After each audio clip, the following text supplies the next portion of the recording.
Hey guys, this is Vicky and you watching Learn with Fun and now जय Hind to all of you. So guys, आज का जो हमारा ये second lecture है क्लास 10 का जो ट्रिग्नोमेट्री मैथ है, मतलब वो क्लास 10 का चैप्टर नंबर 8, ठीक है। ट्रिग्नोमेट्री जो है उसका सेकंड लेक्चर ये है। फर्स्ट लेक्चर में मैं डिस्कस किया था जो बेसिक बातें होती हैं ट्रिग्नोमेट्री की, जैसे जो हम बेसिक बातें ट्रिग्नोमेट्री में जानना जरूरी है वो मैं फर्स्ट लेक्चर में डिस्कस कर चुका हूँ। अगर आप लोगों को क्वेश्चन सॉल्व करने या आगे कुछ करना है तो फर्स्ट लेक्चर देखना बहुत ही इंपॉर्टेंट है।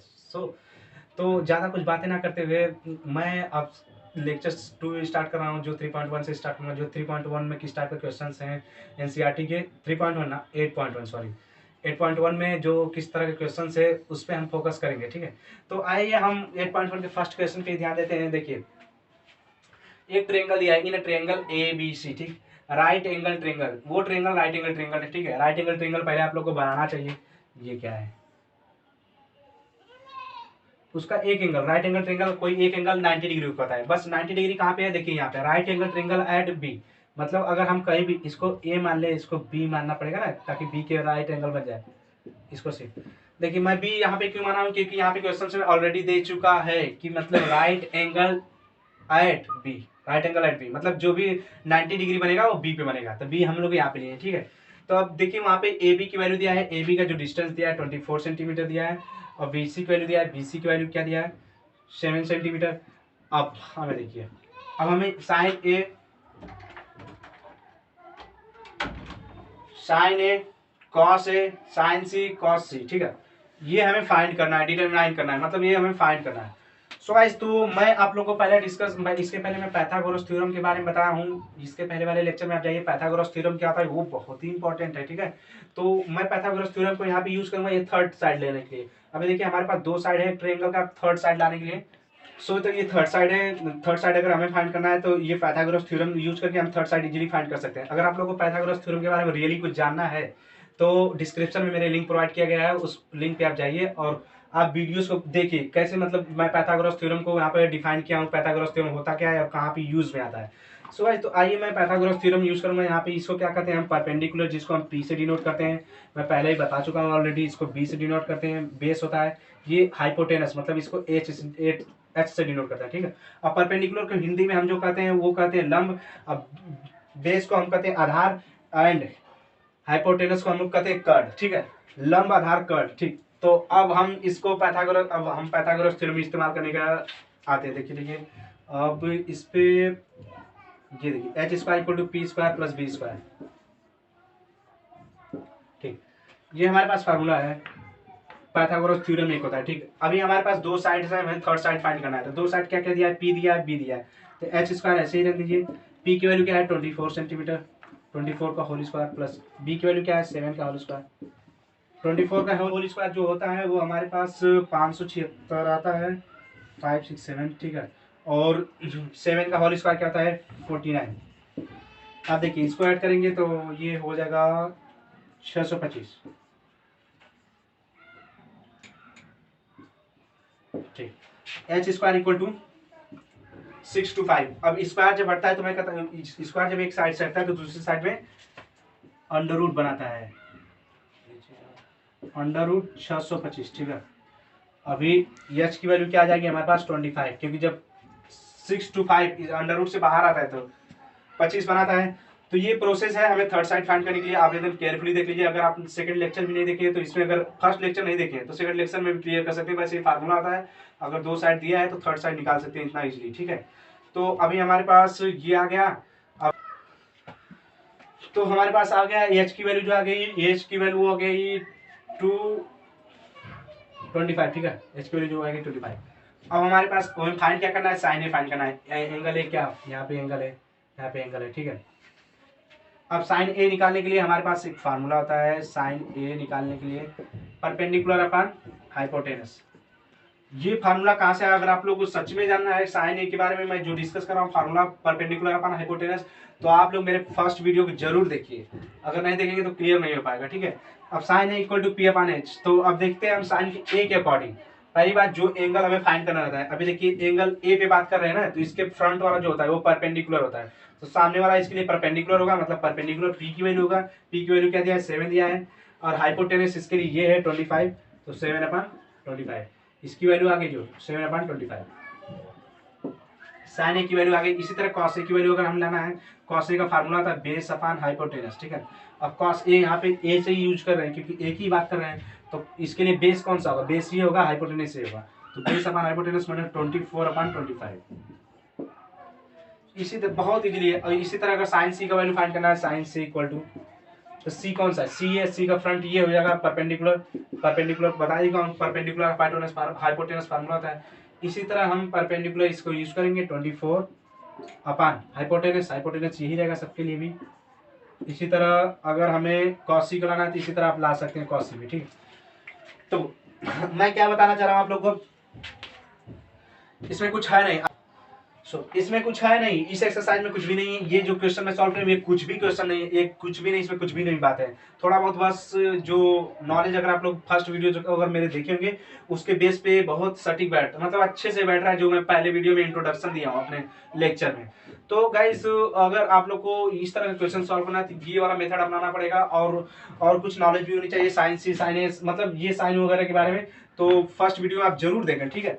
अब देखिए अगर मैं अब इस तरह के क्वेश्चंस आते हैं और इस ये ट्रायंगल दे दिया है, तो अगर ये सब वैल्यूज फाइंड करना रहेगा तो इस ये जो है ये मेथड यूज करके हम इसकी वैल्यूज को हम इजीली बता सकते हैं। ये जो लास्ट में क्वेश्चन छोड़ा हूँ साइंस से, आप अपने इजीली आपके लिए छोड़ा हूँ, आप लोग कर लीजिएगा। तो अब हम देखते हैं, आप लोग पॉज करिए वीडियो को और पॉज करके आप लोग राइट कर लीजिए। ये है 8.1 का क्वेश्चन नंबर 2, ये क्वेश्चन है, ठीक है, जिसमें एक ट्रायंगल दिया है, ट्रायंगल में 2 साइड दे दिया है, थर्ड साइड हमें लाना है। तो एक साइड जैसे कि इसे हम परपेंडिकुलर कहते हैं, इसे हाइपोटेनस कहते हैं, इसे बेस कहते हैं, ठीक है। अब पाइथागोरस थ्योरम के बारे में मैं बता ही चुका हूँ आप लोग को, तो वो फार्मूला था h² = p² + b²। अब h की वैल्यू हमें पता है, h की वैल्यू क्या है 13 का स्क्वायर, परपेंडिकुलर की वैल्यू पता है 12 का स्क्वायर प्लस बेस का स्क्वायर, ठीक है। अब 13 169 माइनस ये 12 इधर जाएगा 144 = b²। अभी b² की वैल्यू हमारे पास क्या है 25 आ गई। अब b की वैल्यू जब यहाँ से स्क्वायर हटता है तो उस पर रूट जाता है 25 पे। अब b की वैल्यू क्या आ गई 5। पाइथागोरस थ्योरम यूज किए हम लोग, बेस निकाल दिए, बेस क्या आ गया 5 हो गया। अब हम इस क्वेश्चन को सॉल्व करेंगे। क्वेश्चन 10p की वैल्यू क्या आ सकती है, p पहले देखिए यहाँ पे एंगल क्या है p, यहाँ पे इसके लिए परपेंडिकुलर सामने वाला होगा और बेस ये होगा, हाइपोटेनस ये होगा। तो पहले 10p का फार्मूला क्या हो सकता है, 10p = ये फार्मूला जो होता है ये परपेंडिकुलर अपॉन बेस होता है, तो इसके लिए परपेंडिकुलर ये होगा 5, क्योंकि जब मैं बताया हूँ एंगल के सामने जो भी साइड होता है वो परपेंडिकुलर होता है उसके लिए। तो ये परपेंडिकुलर हो जाएगा 5 और बेस हो जाएगा 12। 10p की वैल्यू 5, 10p की वैल्यू कितना ही 5/12, ठीक है। इसी तरह हम 10 cot r का वैल्यू लाएंगे। cot r होता है कि बेस अपॉन परपेंडिकुलर। अब r लाएंगे ना, r जहाँ पे बात कर रहे हैं ना, इसके लिए परपेंडिकुलर ये होगा, बेस ये होगा, तो बेस क्या होगा 5 और परपेंडिकुलर ये होगा 5/12, क्योंकि ये बेस अपॉन परपेंडिकुलर होता है ना। तो अभी cot r की वैल्यू कितनी आ गई हमारे पास 5/12। आप लोग सोच रहे हैं कि मैं ये फार्मूला कहाँ से यूज कर रहा हूँ, परपेंडिकुलर अपॉन बेस या base upon perpendicular, cot r का 10p का। तो अगर इसके बारे में आप लोग को जानना है तो मेरे फर्स्ट लेक्चर में जाइए, कंपलसरी है आप लोग को अगर ये सब जानना है तो उस फर्स्ट लेक्चर में जाइए और ये सब देखिए। मैं कैसे ये 10p के बारे में बताया हूँ, सब ट्रिग्नोमेट्री जितने भी रेशियोज हैं उसके बारे में बता चुका हूँ, फार्मूला सब कुछ बता चुका हूँ बेसिक। सो बस, तो अभी हमारे पास जो आ गया ये क्वेश्चन था। क्वेश्चन की अकॉर्डिंग 10p की वैल्यू 5/12, तो 10p की वैल्यू हम रख देंगे, 10p की वैल्यू क्या है 5/12 माइनस है तो माइनस लगाएंगे। अब cot r की वैल्यू क्या लाया हूँ, cot r की वैल्यू यहाँ पे लगाएंगे 5/12, में भी आया इक्वल टू 0 आएगा। तो इसका आंसर हमारे पास क्लियरली मिल गया है, इसका आंसर क्या आएगा 0 आएगा। तो इस तरह के क्वेश्चंस को अगर आप लोगों को सॉल्व करना है तो ये वाला जो है स्टेप फॉलो करना होगा। ये जो स्टेप मैं लगाया यूज किया हूँ, आप ध्यान से देख लीजिए, पॉज कीजिए वीडियो को और इसको राइट कीजिए। सो अब मिलते हैं हम नेक्स्ट क्वेश्चन। ये क्वेश्चन आप पॉज कीजिए और सॉल्व कीजिए, ठीक है। और please like share and subscribe, मेरे चैनल को सब्सक्राइब कीजिए। और कमेंट में अगर आप लोगों को कोई भी डाउट है या फिर आपके लोग के पास ऐसा कोई स्पेशल क्वेश्चन हो जो आप लोग को नहीं आता, या फिर कोई भी क्वेश्चन हो ट्रिग्नोमेट्री से रिलेटेड, आप लोग कमेंट कर सकते हैं। सो गाइस, अभी तक मैं आप लोग को 8.1 का 2 क्वेश्चन सॉल्व करा चुका हूँ, ठीक है। आगे क्वेश्चन सॉल्व होने लायक है आप लोग के लिए, लेकिन उसके पहले आप लोगों को कुछ चीज़ें की और भी जानकारी होनी चाहिए इस चीज़ में, इसको सॉल्व करने के लिए। सो गाइस, तो आइए मैं आप लोगों को कुछ और न्यू बताने वाला हूँ ट्रिग्नोमेट्री में। देखिए अब कुछ रिलेशंस होते हैं, जैसे कि देखिए पहले तो आप लोग को बता चुका हूँ टेन थीटा इक्वल टू क्या होता है कि परपेंडिकुलर अपॉन बेस। एक ये फार्मूला बताया, एक ये बताया हूँ tan theta equal to 1 upon cot theta. Tan theta के बारे में एक न्यू बातें भी जान जाएंगे आप लोग। Tan theta equal to sine theta upon cos theta, एक न्यू फार्मूला है। सेम दैट कॉट थीटा का वैल्यू होता है, कॉट थीटा होता है ये cos theta upon sine theta. Learn करना जरूरी है, या लर्न करिए आप लोग, समझ जाइए, ठीक है। टेन थीटा इक्वल टू हम लोग कहीं भी sine theta upon cos theta लिख सकते हैं, cot theta equal to cos theta upon sine theta लिख सकते हैं।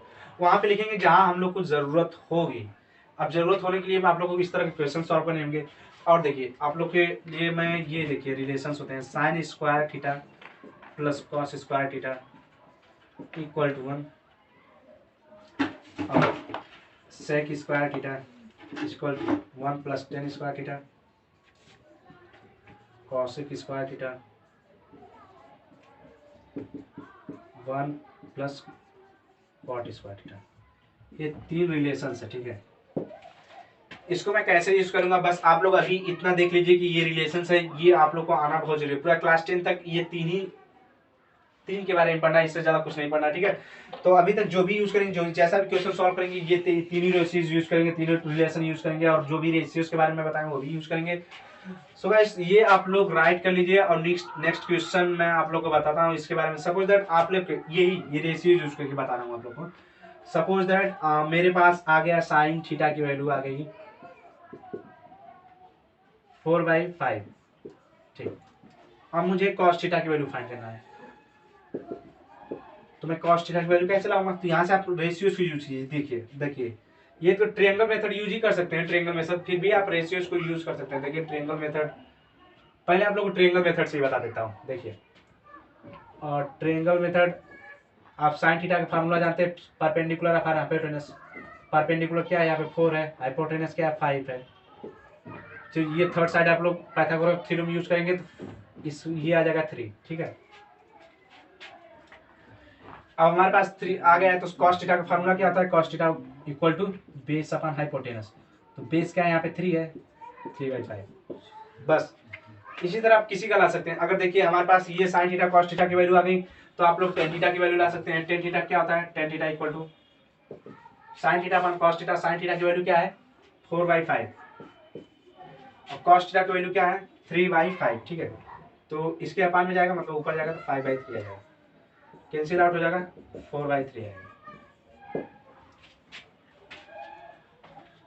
ये क्वेश्चन नंबर 8.1 का, ठीक। तो गाइस मैं देखिए मैं इस तरह के क्वेश्चन को कैसे सॉल्व करना आता है। देखिए अभी 15 cot a इक्वल टू 8 दिया है, अभी हमारे पास साइन a और सेक a की वैल्यू फाइंड करना है, ठीक है। तो पहले हम इसे सॉल्व करेंगे। 15 को यहाँ पे 15 क्रॉस मल्टीप्लाई करेंगे, मतलब तिरिया गुणा जिसे नेम कहते हैं। cot a इक्वल टू 8/15 हो जाएगा। अब एक ट्रायंगल बनाते हैं। cot a की फार्मूला क्या था, cot a का, cot a equal to base upon perpendicular, ठीक है। तो 8/15। अब देखिए बेस इसमें क्या है 8 है, परपेंडिकुलर क्या है 15 है। अब हमें हाइपोटेनस फाइंड करना होगा। हाइपोटेनस निकालने के लिए आप लोग को फार्मूला में बता ही दिया हूँ। 15 का स्क्वायर कितना हो जाएगा 225 प्लस 8 का square 64, h square equal to 289, अच्छा ठीक। तो अभी ये स्क्वायर इधर जाएगा तो रूट में बनाएगा 289, जो रूट से बाहर आता है तो 7। अभी हमारे पास h की वैल्यू आ गई 17। अब इजीली आप लोग साइन ए से की वैल्यू ला सकते हैं। साइन ए इक्वल टू कितना होगा, साइन ए इक्वल टू होता क्या है, पहले देखिए फार्मूला क्या होता है साइन ए का। साइन ए यहीं पे देख लीजिए, साइन ए का फार्मूला क्या होता है, परपेंडिकुलर अपॉन हाइपोटेनस। तो परपेंडिकुलर क्या है यहाँ पे, परपेंडिकुलर अपॉन परपेंडिकुलर यही है, हाइपोटेनस ये है। 15/8 आ जाएगा। अब सेक का फार्मूला आप लोग को पता है, सेक होता क्या है, सेक इक्वल टू ये होता है base hypotenuse upon base. Hypotenuse हमारे पास क्या है 17, बेस क्या है 8।